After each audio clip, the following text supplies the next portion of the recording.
Excellent. Thank you so much for having me. It's such a pleasure to be back in this vibrant and interesting community. Feel free, I don't know exactly the norms, but feel free to stop me at any point to ask questions as I go. Can you hear me in the back? Okay, great. And I will discourage questions. Okay, I'm sorry. Because with the hybrid format, it just doesn't work so well. Unless it's an urgent question of clarification. Okay, urgent questions of clarification. Okay, wonderful. So I was here just a few years ago, and I wanted to give you one quick update for those of you who got to hear that talk. So when I was here pre-pandemic, the before times, I made the argument that cohort mortality before birth had implications for many questions that are central to the social sciences, and that our failure to acknowledge, measure, or deal with this has real implications for the inferences that we produce. And in doing that, I had argued that one pathway forward might be to use the back-end data of fertility and pregnancy trackers to characterize the prenatal period and population variation in the prenatal period. And so I just wanted to mention this part briefly, which is that what we've done since then is we have linked data on pregnancy from essentially conception forward, and we follow multiple cohorts across the US over time as those cohorts age through the gestation period and into the neonatal and infant period. And that allows us to study for the first time mortality as a process that may have characteristic features from conception through early life, okay? And the goal in doing this is that as I ended that talk, I said, well, should all be worried about this. So, go figure out how to deal with it.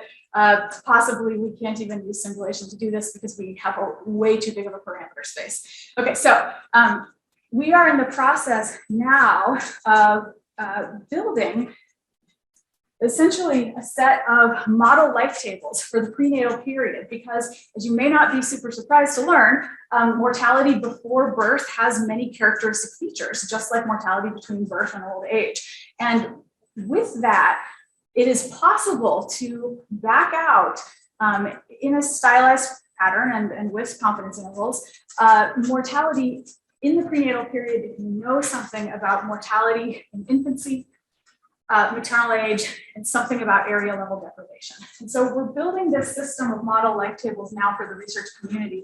And I mention it because if this would be useful to you, I would really like to talk with you a little bit about that and think about what the research community needs are as we produce this public good. Okay, so just a quick update on that project. So now to the project at hand. So I have spent a lot of time thinking about migration, why people move, why it matters. And one of the key ideas that has come up a lot in my work is the idea that familial or kin networks mean that a demographic process like migration has reach into subsequent generations and has reach into non-migrant populations in important ways. And so that network feature of migration basically extends its reach. And I'm thinking now about not familial networks as much as place-based networks. So if we move out of the micro up into the macro, we learned that places are really deeply connected by migration flows, and that has implications for not only population composition change, but also social and economic change. And so this is a network figure from some other work I'm doing. And you can see these are the flows between communities in a state in Mexico based on high violence rates and low violence rates. And these are networked in interesting and important ways based on migration flows between places, right? The other feature that emerges when places are connected by longstanding migration flows is that events that happen in one location have important implications for populations that live elsewhere, right? And that is what today's talk is going to be about. Okay. And so by making that observation, let me acknowledge my two fantastic co-authors. Kelsey Wright is finishing up a PhD student at Wisconsin, and Julieta Perez Amador is at Columbia Mexico. That feature makes it possible to answer a very old question in the social sciences, which is how are the structure of a population and its composition, the organization of society shape individual behavior and outcomes? And the axis of variation that I'm focused on, or we're focused on in this research, is gender, and the observation that women occupy a structurally less powerful position in many societies, and that this status means that the relative composition of men and women in society may provide fewer or more opportunities because of this structural organization. And so we're interested in a more general idea, which is that whether and when the departure of a structurally powerful group, in this case men, makes room for historically oppressed or restricted groups, in this case women, to assume roles that were previously unavailable. And so we study the relationship between population structure, in this case the population sex ratio, and individual outcomes, as well as the relationship between population structure and dynamics within couples and households. And I'm going to talk about this first part of this process today. Okay. I'm doing this in the context of Mexico because for many reasons, it lends the opportunity to think about how what happens in the US has implications for other parts of the world. But also because this context provides an opportunity to ask several more nuanced questions about the links between population structure and outcomes, and to generate estimates that sidestep several threats to inference. Not all, as we will discuss, but some. Okay. The empirical motivation for this work is that in my time studying families in Mexico and thinking about the implications for Mexican families, I've thought a lot about what it means to have people depart. And I'll tell you a little bit more about that in a second. But so in the context of shifting migration regimes, where people are departing and people are returning, there is a lot about the lives of non-migrants that change at the same time, okay? And in the context of large return migration over the last decade, my initial motivation for this project was to think about how that changes the context in which women live, work, partner, and parent, and ultimately women's well-being. So a number of studies along the 3.5-decade increase in migration between the 60s and the mid-2000s observed really important gains in women's socioeconomic well-being, including the share of women completing secondary schooling increased from 1% to 20%, the percentage of women in managerial positions tripled, and women assumed new leadership roles in community politics. Okay. And several scholars have attributed this in part to the departure of men from communities. So this is a figure that I think everyone here knows very well. This is the Mexican-born population in the US. You see these flows increase in the 70s, skyrocket upwards. And in part because of new migrants, in part because of births, we see an increase in the US born or the Mexican born population to about 13 million people. Okay, what is maybe less well understood is that the sex ratio in 1970 of the Mexican born population in the US was 0.92, right? So 92 men per women. This period was marked by disproportionate movement of men relative to women. And we see a sex ratio in the early mid-2000s that jumps to 1.27.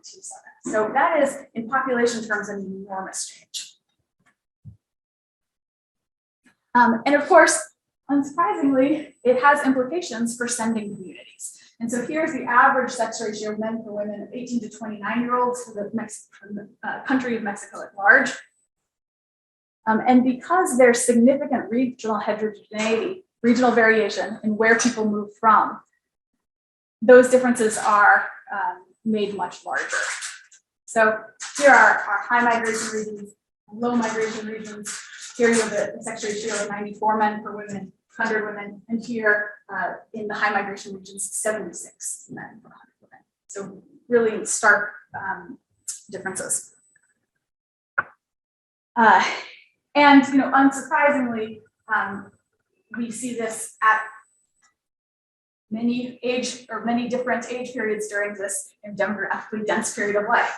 Here's the 22 to 24-year-olds, 25 to 29-year-olds, and 30 to 34-year-olds. And you see that in places with high migration, there is a much lower ratio of men to women.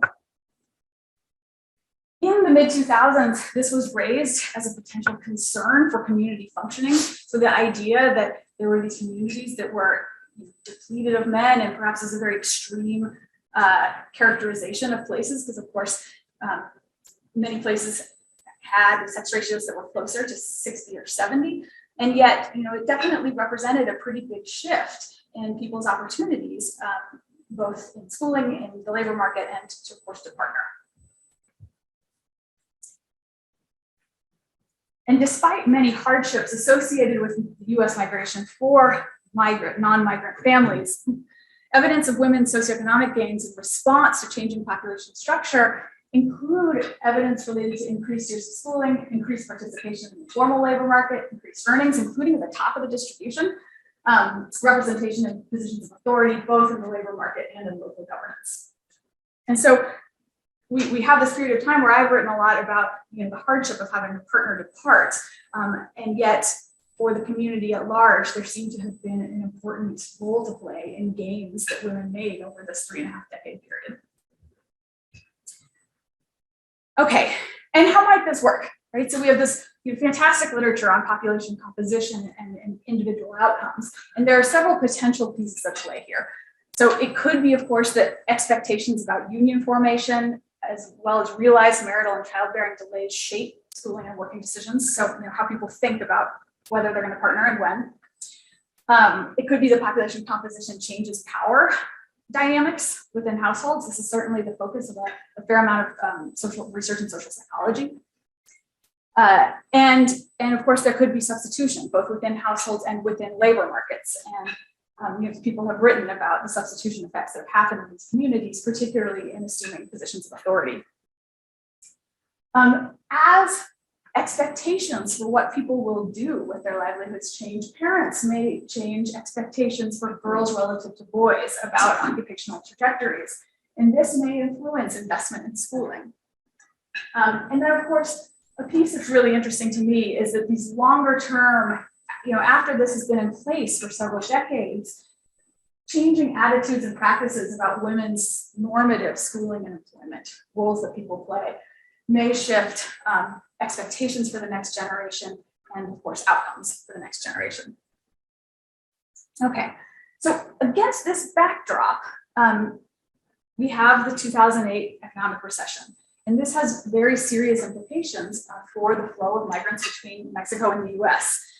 There were about 2.1 million fewer jobs for US immigrants. And by early 2009, unemployment had reached 12.5%. For migrants, 20% in construction and 28% in agriculture. So soaring unemployment rates.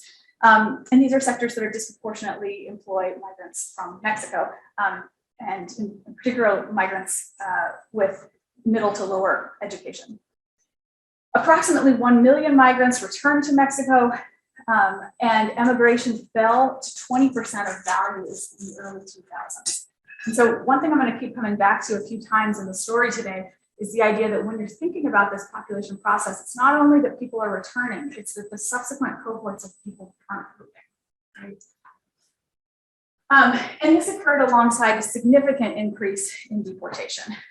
And again, as something that I think is fairly well known, the increase in deportation that tipped up at the end of the Bush period and certainly in the Obama period is now widely understood to be a gendered racial removal. Disproportionately Latin American men, disproportionately Mexican men, large share of deportation. Okay. And so net migration from Mexico comes down. It is roughly neutral in the second half of the first decade of the 2000s, then becomes negative. We can talk about what's happened subsequently. It's actually pretty interesting. But the story today is going to focus on this big shift. Okay, so the size of the Mexican-born population in the US comes down, and the sex ratio does as well. And as a point of reference, in 2019 ACS, that's down to about 1.05 now.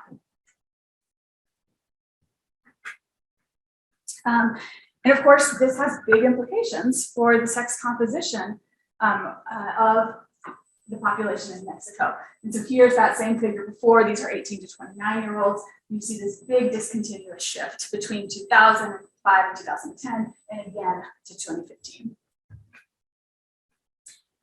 Where this gets really interesting is communities that are very high migrant sending regions, where you see these large shifts up of 10 points in the sex ratio distribution. And again, at a population level, that's really big.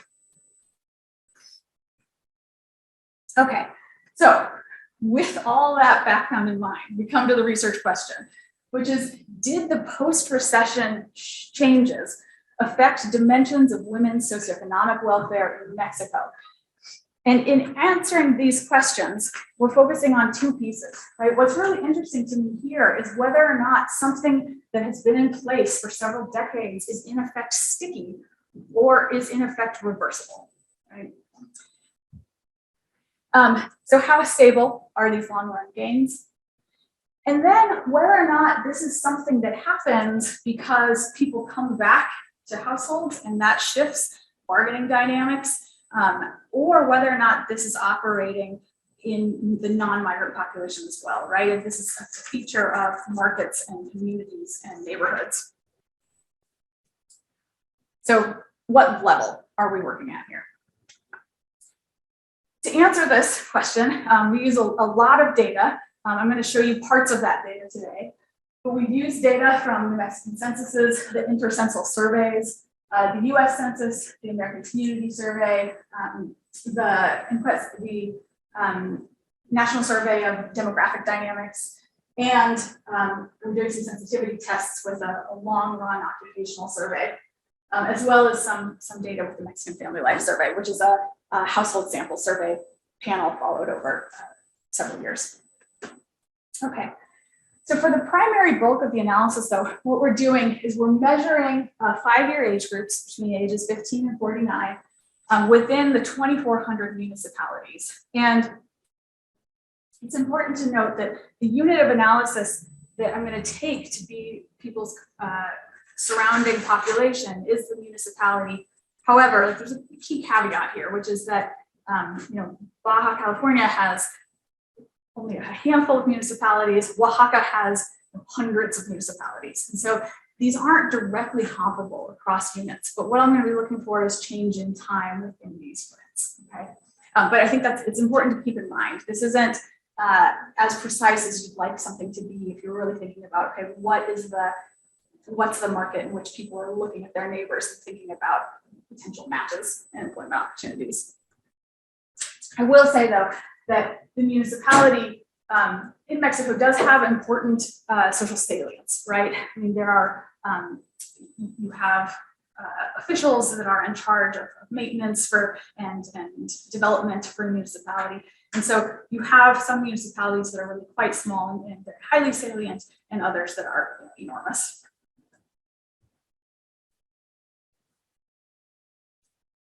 Okay.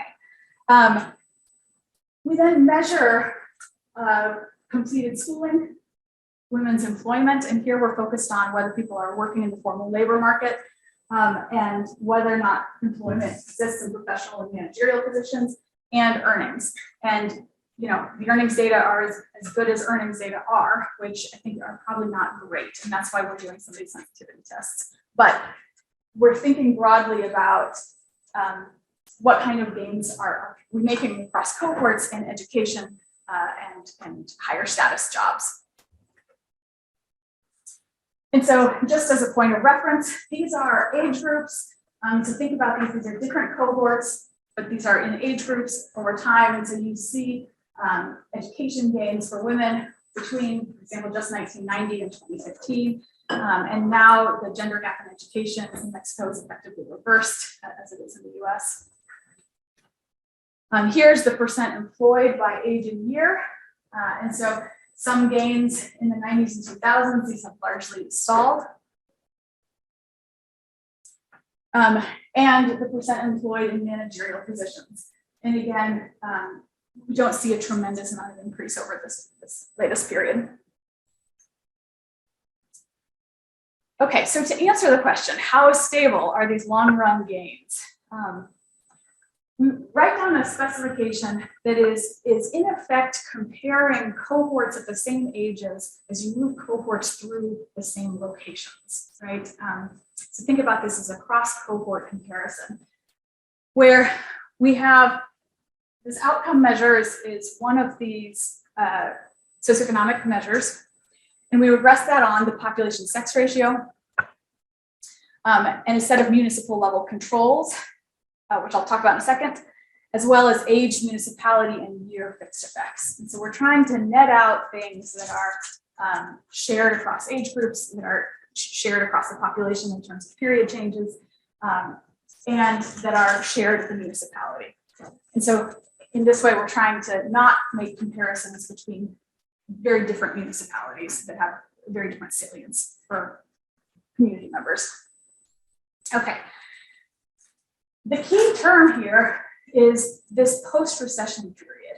And so, the question is what's happened when we have this big shift in the sex ratio? We would expect this first term to be negative based on past research.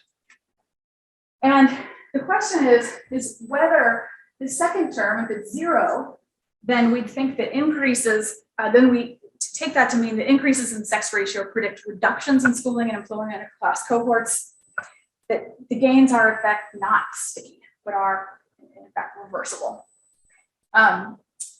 If it's negative, then we believe that increases in the sex ratio predict even larger reductions. So not only are things reversible, but actually potentially even getting worse across cohorts. And I'm using the pejorative term worse, but I mean, we're talking about education, employment, and earnings. So think of that as higher or lower.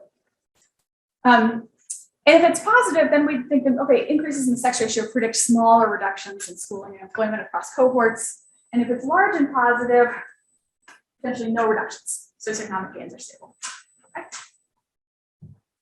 Now, to interpret this, there's a lot of things you got to be worried about, right? So when we might be worried that women move in response to changing environmental conditions. It's expected and obvious. And so when we test this, we limit the sample to women who have lived in the same state and then the same municipality for 5 years prior to the interview. So we're trying to get something about stability. In most of these data, we don't have birthplace, but this does at least let us capture responsiveness to the changing economic conditions in the 2008 to 2015 period. We may worry that changing local labor market conditions encourage return migration and also shape women's outcomes. And so, if you think about this as, okay, we're trying to identify the relationship between population structure changes and women's socioeconomic gains, it's easy to imagine other things that could shape whether or not people move back and how people are doing, right? And so here we're going to measure changes in the proportion of adults working across the industry sectors. So thinking about industries that are growing or shrinking during this time. And we measure changes to the age-specific population size. And so is this a feature of labor supply that's growing, or is this really a feature of population composition? Okay, and then because those two things are potentially imperfect, we're also using an instrument with predicted migration levels. And I'll tell you right now that this is imperfect, and I'll show you why. But there are some reasons to like what you can do with this. So I'll tell you about that. And what we do is we're generating an estimate of predicted migrants, where we're using information from the US. And so we have the summation across US states in terms of the number of Mexican-born men aged A, so in these age groups, in US state S, in year T, multiplied by the proportion of men in US state S who migrate from Mexican state M. And the logic here is if we can get that second term, if we believe that that's something that's stable over time, or reasonably stable over time, then we can leverage what this looks like before the economic crisis hits and use essentially predicted migration counts based off of the size of flows and where people go. So think about that state-to-state mobility matrix that's fixed. And that should be something that is purged of migration effects that are responsive to both deportation and the economic crisis. So it's predicted rates, think of it akin to a Bartik instrument. It's predicted rates where you have this mobility matrix, you have the levels shifting as they do at this time, but where people go is stable. Okay. These terms come from the census and the ACS and from the National Survey of Demographic Dynamics. Now, this assumption is a really important one, right? And so, you know, the idea that the network of flows between places in Mexico and places in the US is enduring has very strong theoretical support, and over the last few decades has fairly strong empirical support. And so we were trying to think about a way that we could go back further and have a sense of how enduring these relationships are. And so we're going to borrow some information from a different project that I'm working on with Peter Catron at UW, the other UW. And I think Peter is coming here in just a few weeks. So you'll get to see Peter then. And our task here was to try to build a Mexican state to US state mobility matrix in the early 1900s. And believe it or not, this doesn't exist, right? We have estimates of various pieces of this matrix, but really no information about this. And to try to build that matrix, we use border crossing manifests that are collected up until 1952. So these were collected in the early 1900s through 1952, and they were stored and scanned by the National Archives and made available in the last few years. They look like this, okay? And I know that many people here work with historical data, so you have a great sense of what's involved here. And so we used the roll image listings to generate a sampling frame of about 1.5 million border crossing manifests entered at 13 points between 1920 and 1952. We drew a random sample of 25,000 border crossing manifests and have a team of UW students, all of whom are Spanish speaking, many of whom are first, second, and third generation from Mexican descended families. And then we've linked the manifests to 1930 and 1940 census. And the reason why one would do this is that you have the opportunity to observe where people were born in Mexico, where people lived prior to crossing, where people were crossing to, and then where people are living in 1930 and 1940. And I believe in very short order, 1950. We'll know that very soon as well. Okay, this is still in progress. We have been working on this for a year and a half. And we've done a massive amount of checks and double entry and data cleaning. And so I'll show you what we know so far, which is that here are flows that exceed more than 0.2% of overall movement. And these are migrants observed in the 1940 census. And you see that the flows between places are concentrated in a few US states. This is not new information. And that these flows come from actually a wider variety of states than we might have initially assumed. But what's really important for us is whether these matrices look similar over time. And ultimately, we have an origin destination vectors in these 2 points in time that have a correlation that exceeds 0.5. And that was really interesting to me, both because there's some pretty strong stability in certain migration flows, but also, it allows you to investigate some of the new features of this migration system as it really emerge. But you can see very specific flows that have stayed strong. So, Michoacan to Colorado, for example. Okay, and I should say that this data here are collected in Mexico, and people are asked, where is the person that is not in your house right now? And so measurement error is a possibility, of course. Okay, so with that work in hand, we feel like this assumption is plausible, and it's not unreasonable to think that this mobility matrix that we see in in 2006 is something that can reasonably be used to predict forward migration counts post-recession. Okay. When we do this, by construction, these estimates have a very strong first stage. And as is appropriate with this kind of predictive instrument, we have to be careful that this isn't being driven off of a single flow within the matrix, right? And so we do a lot of tests to make sure that we're leveraging multiple flows within that matrix, and that it's reasonable to use. Okay, so when we ask about families and communities, the level that we're working at, we measure the outcomes separately for women in households with and without returning migrants who are partners, and then with and without returning migrants to the household. So just thinking about, okay, the households in which somebody has come back in the last 5 years and the households in which there wasn't a migrant departure in the first place. So when we look at estimates for predicting school outcomes, I'll point you to two key takeaways. So the first is that, as expected, these results are negative. So, and the second is that these terms down here are not only zero, but at least in the IBS estimates are negative, right? So if they were zero, which is a little bit closer to what, this estimate is very small, the less term, that in a sense, we find that these socioeconomic gains over the period leading up to this are not sticky, right? They are in fact reversible. And moreover, potentially things get even worse in the post-recession period.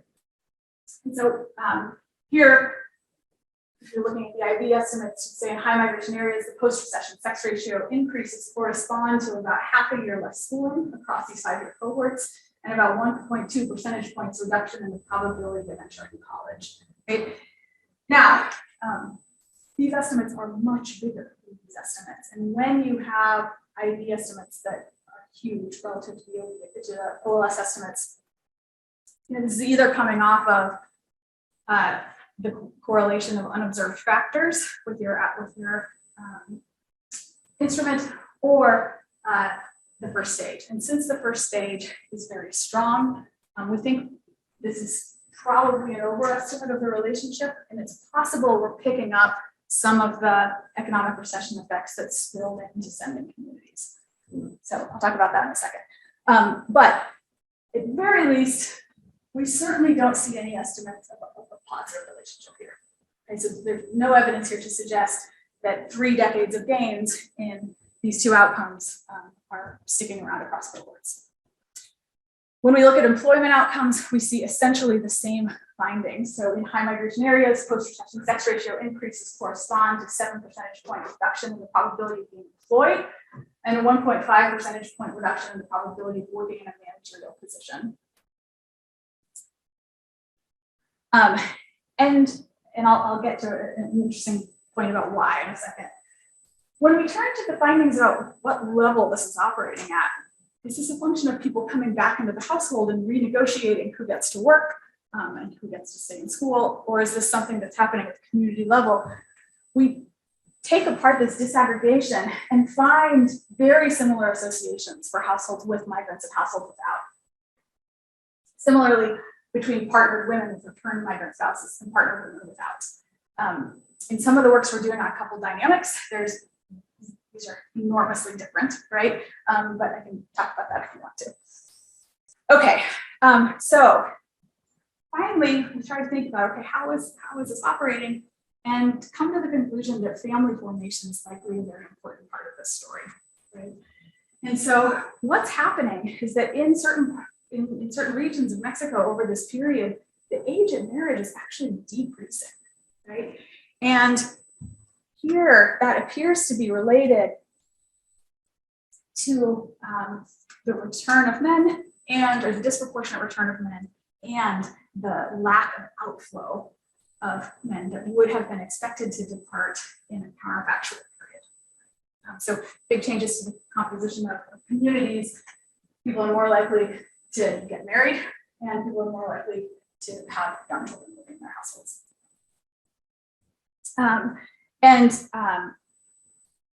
One of the things I haven't had time to talk at length about, but that my colleague Julieta is really an expert in, is the trajectories of people when following marriage and childbearing, that women are very likely to pull out of the labor market. And so it's an interesting nuptial regime in that sense, and that marriage is early and childbearing is earlier within the reproductive period, but fertility is still low. However, fertility is accompanied by reductions in occupational trajectories and wage earning. Okay, so promise I will wrap up.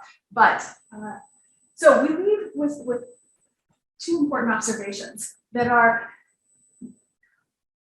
when we have this big shift in the migration regime, what's happened to women's welfare in Mexico? We observed that these long run gains are not necessarily stable over cross cohorts. And we learned that this appears to be operating part at the community or at the market level. We can't reject the null if the estimates for these groups are the same. There are many other pieces to this story that make it interesting and more rich that I don't have time to tell you about, but quickly, let me just mention that we observe that the ratio of women's to men's outcomes operates in the same direction as shown here, right? So you might be interested in, okay, how are women doing? You might be interested in how are women doing relative to men. And we find very similar patterns. This does not seem to be a story about less educated women returning, right? So you can think about how selective return migration could create this same process. And we don't see evidence of that here. But a piece that's really important is that right now, these estimates are national estimates, and they're averaging over women who are working in very different sectors and different parts of the country. And so one of the things that we're studying now is how industry variation across the country, changed the way that this played out, right? And because we're a little bit worried about wages in particular, as collected by the census, we're doing some sensitivity testing in urban environments. Okay, so what I would want you to leave here with is three ideas. So one, that places are linked by migration flows in ways that can significantly extend the reach of economic shifts and policy decisions across places, right? And in some ways, some social scientists spend a lot of time trying to understand how linked places begin to evolve similarly from a cultural standpoint. And here we're thinking about, okay, when a major economic shift happens, that has implications for the sending flows of places because of this intimate connection that's forged by migration networks. More specifically, US deportation policy that is accompanied by this economic recession may have exacerbated downstream effects on women's schooling and labor market progress, in part by accelerating marriage and childbearing in Mexico. And this is a really, to me, a very interesting idea. You've got a policy happening. We worry a lot about the implications for migrants themselves, but it's happening at such a large scale that it has implications for sending communities that orient or reorient features of nuptial regimes. That has implications for socioeconomic gains. And then finally, that the macro level lens, when we think about migration flows as part of a network or a system, it can provide this window, a rare window into how population structure shapes individual and behavioral outcomes. And that's a piece of this that we're trying to leverage to understand that relationship. Okay, I will stop here and take some questions.